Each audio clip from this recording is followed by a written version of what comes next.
आप देख रहे हैं उत्तराखंड लाइव न्यूज, खबरों की सच्चाई तक।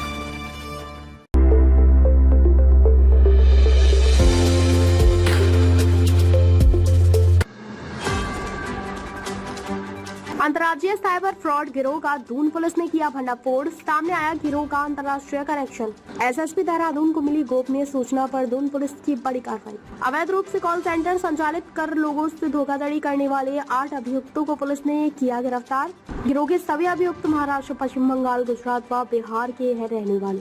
संबंधित राज्यों में भी गिरोह के कनेक्शन खंगाल रही पुलिस। संगठित अपराध करने वाले अपराधियों के विरुद्ध पहली बार भारतीय न्याय संहिता की धारा 111 का अभियोग पंजीकृत। अभियुक्तों द्वारा स्वयं को इंटरनेशनल एंटी हैकिंग डिपार्टमेंट का वरिष्ठ अधिकारी बताकर यूएसए तथा कनाडा के नागरिकों के साथ किया जा रहा था स्कैम।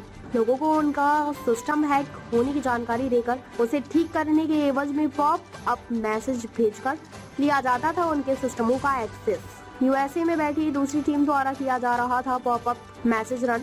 लोगों से ऑनलाइन स्कैम कर कॉल सेंटर संचालकों को हवाला के माध्यम से भेजी जाती थी पेमेंट। मौके से पुलिस टीम को 81 laptop, 42 mobile phone, 29 desktop, 5 wifi router व अन्य उपकरण हुए बरामद। देहरादून से अंजलि पासवान की रिपोर्ट।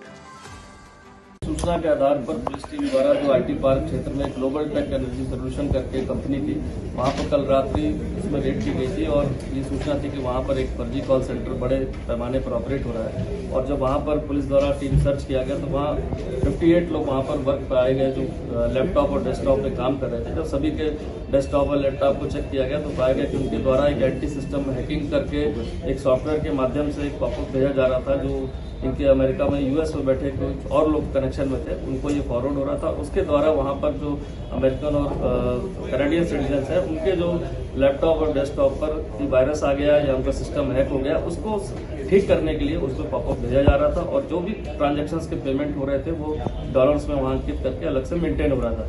क्योंकि प्रथम दृष्टया जो टीम गई वहां पर टेक्निकल टीम द्वारा जब सभी डेटा देख लिया गया तो ये पूरी पुष्टि हुई कि ये फर्जी कॉल सेंटर इस तरह से यहाँ से जैसे पूर्व में ऑपरेट होते थे इस तरह का यहाँ पर पाया गया। और इसमें 58 के अलावा 8 लोग ऐसे मिले जो विभिन्न प्रांतों के थे, जो अलग अलग कैपेसिटी में उस पर वर्क कर रहे थे। जैसे आप कहेंगे डेस्क हेड कहेंगे या मैनेजर कहेंगे, जो डायरेक्टली इस पूरे सिस्टम को ऑपरेट कर रहे थे। ये 8 लोग अलग अलग प्रांतों के, गुजरात, बंगाल, महाराष्ट्र, बिहार के थे। और तो कहीं ना कहीं से पूछताछ में पता चला कि ये इंटरस्टेट गैंग इस तरह का बना हुआ था। और ये वही, और जो 58 लोग थे वो भी इन्हीं प्रांतों से, गुजरात, नॉर्थ ईस्ट और कुछ उत्तराखंड के भी बच्चे थे इसमें। और इस तरह के लोग को वहां पर एम्प्लॉय करके लालच देकर इसमें काम चल रहा था। पूरे मौके से जो हमारे टीम ने इसमें किया उसमें 81 जो है हमारे लैपटॉप थे जो यूज हो रहे थे, 29 डेस्कटॉप लगे थे, साथ ही साथ विभिन्न राउटर्स 5 बरामद हुए जिसके माध्यम से सारा ये खेल चल रहा था। तरह तरह के इसमें हमें वहां पर आपके सॉफ्टवेयर ऐसे गैजेट्स और जो पता चले जिसके माध्यम से सिस्टम को वो वहां पर एक्सेस लेते थे, जिसमें कोई कैसेट लॉगिन गो शेयर करके थे, जिसको माध्यम से जो विक्टिम है उनको कहीं ना कहीं उनके डेस्कटॉप लैपटॉप को शेयर करने के बाद यहाँ से पॉपअप भेजा जा रहा था। तो सभी चीजों को परीक्षण के उपरांत इसमें जो है विभिन्न धाराओं में इन पर मुकदमा दर्ज किया करके 8 लोगों को इसमें अभी अरेस्ट किया गया है। सभी सामान को सीज किया गया जिसकी कीमत करीब 1 करोड़ से ज्यादा है। साथ ही साथ ये भी विगत 1.5-2 माह से ये गैंग पूरी तरह से सक्रिय होकर यहाँ पर लोगों को एम्प्लॉय करके यहाँ पर चल रहा था। अब इसके कुछ कनेक्शंस मिले हैं जो अलग बाहर की कंट्रीज में मिले हैं जहाँ से इनका ट्रांजैक्शन भी ट्रेल में रही है। और साथ ही साथ कुछ ऐसे नंबर्स भी आए हैं जो बाहर से इनके साथ कनेक्टेड थे और ऑपरेट हो रहे थे, जिसके बारे में अभी जानकारी की जा रही है। एक देखा जाए तो एक कॉल सेंटर जो विभिन्न प्रांतों के बच्चों को लाकर और विभिन्न प्रांत के जो इसमें मास्टर हेड्स मिले हैं जो काम कर रहे थे, तो कहीं ना कहीं ऐसा लगता है कि इंटरस्टेट ये गैंग था जो पूरी तरह से यहाँ पर ऑपरेशनल होने के लिए यहाँ पर सेटअप किया था।